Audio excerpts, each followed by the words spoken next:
Assalamualaikum, my name is Muhammad Farhanakil. So this is my video speech regarding the summary of article review for individual segment.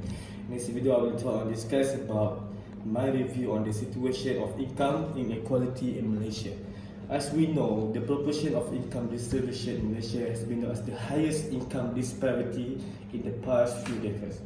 According to the UNDP Human Development Report 1997 and the United Nations Human Development UNHDP Report 2004, Malaysia has the highest income gaps among the rich and poor in the Southeast Asia countries, above the amount the Philippines, Thailand, Singapore, Vietnam, and Indonesia. This is a worrying concern for a developing country like Malaysia. Based on the previous report that I have mentioned earlier, the wealthiest group, which is made up of 10%, has controlled 38.4% of economic income in Malaysia. Compared with the poorest group, which is made up of just 10% from the population, who manage just 1.7%. The proportion of income disparity in Malaysia has been fluctuating in past few decades due to many factors and determinants. So in 1969, there was a real clash among the ethnic group in Malaysia. The cause of revolt was considered to be inequalization among ethnic groups in the 1960s. So Malaysia's new economic policy (NEP) was introduced after the revolt in 1969 in order to achieve more national unity. NEP was aimed to redirect Malaysia's development policy from one of economic growth to one of equal income distribution. So, three data was used to utilize income distribution. There was a Housing Budget Service (HBS) 1957-1958 and the 1970 Post-Enumerative Survey are given by the race and location respectively, while the 1980 Labour Force Housing Income Survey (LFS) was collected income distribution in 1979. The rural-urban element for all races has been increased between 1957-58 and 1970. According to Econometer 1985, there was a study that indicated there was a substantial increase in changes of income disparities between 1957-58 and 1970.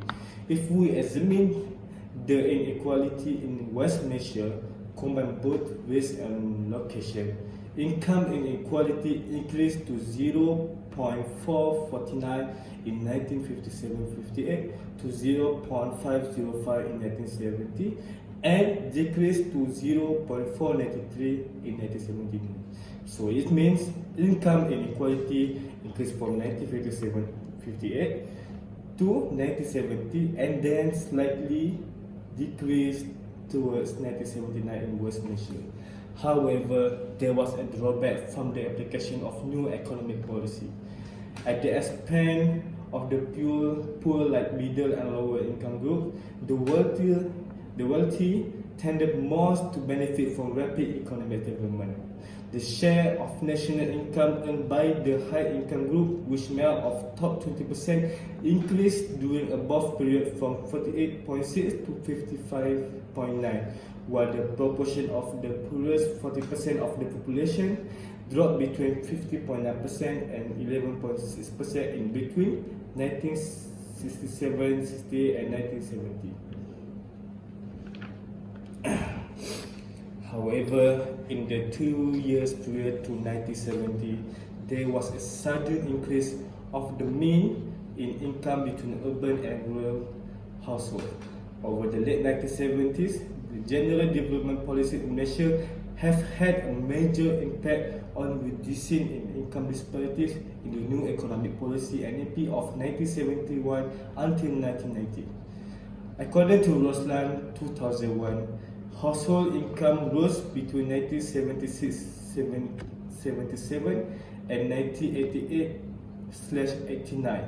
In addition, the overall income inequality was reduced between 1976-77 and 1988-89.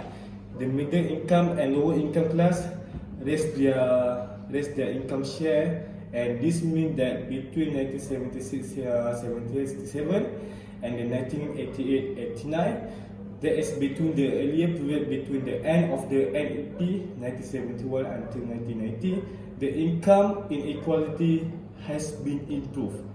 For the conclusion, income inequality increased at the beginning of the first half of the 1970s and started reaching a peak in 1976 and declined thereafter until it reached the lowest level in 1990 and start to deteriorate again after 1990. Thank you. That was my summary for my article review.